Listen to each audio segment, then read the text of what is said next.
Unconstitutional है sir.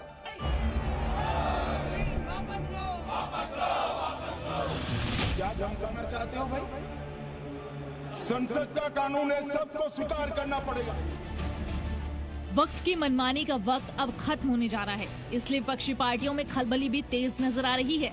एक के बाद एक विपक्षी दलों के नेताओं के बयान बिल के खिलाफ आते जा रहे हैं। कांग्रेस के सांसद इमरान प्रतापगढ़ी ने तो बिल को पास कराने के पीछे सरकार की मंशा पर सवाल खड़े कर दिए हैं।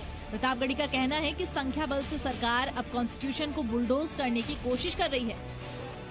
आप लोगों की इबादत गाहों पे बुलडोजर चला रहे हैं और आप कह रहे हैं कि हम वक्फ बिल के जरिए इबादत गाहों की हिफाजत करेंगे। ये देश समझता है आपका ये दोहरा चरित्र। संख्या बल के आधार पर आप कॉन्स्टिट्यूशन को कितना भी बुलडोज कर लें, लेकिन सच्चाई यही है कि सरकार की मंशा और उसकी नीयत साफ नहीं है। और दूसरी महत्वपूर्ण बात यह है कि सरकार जरूरी मुद्दों से ध्यान हटाने के लिए कभी वक्फ बिल का, कभी ट्रिपल तलाक का, कभी सीए जैसे बिल का सहारा लेती है, लेकिन इसकी आड़ में देश का क्या नुकसान हो रहा है। उधर अमेरिका ने 26% टैरिफ रात के 1:30 बजे बढ़ा दी और इधर रात के 2 बजे तक सरकार इस कोशिश में कैसे लगी थी कि अपने ही नागरिकों को बिल ला करके कैसे नीचा दिखाए। सरकार समाजवादी पार्टी के नेता और विधायक अबू आजमी का तो साफ कहना है कि सरकार हर बार कोई बिल संशोधन के लिए लाती है और इसकी आड़ में अपनी नाकामी छिपाती है।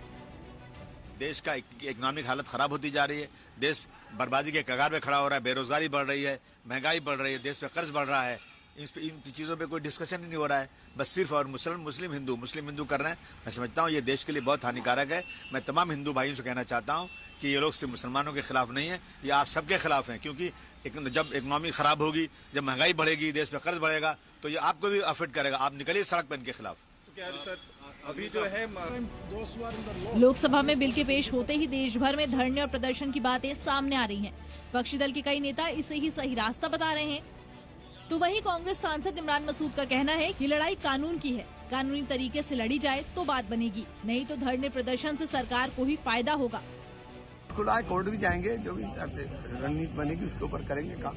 क्या सीए की तरह कुछ प्रोटेस्ट वगैरह की प्लान भी है, जितना सड़कों पे प्लान? अरे प्रोटेस्ट करके क्या होगा, इन्हीं को फायदा होगा। प्रोटेस्ट से मैं बिल्कुल सहमत नहीं हूँ। प्रोटेस्ट से कुछ नहीं होने वाला है। लड़ाई कानून की या कानून की तरह से लड़ना चाहिए। प्रोटेस्ट से क्या होगा? जिस तरह संविधान को बदला जा रहा है, जिस तरह संविधान के ऊपर हमला हो रहा है, पहले पूरे संविधान बदलने की बात थी जब जनता ने इतना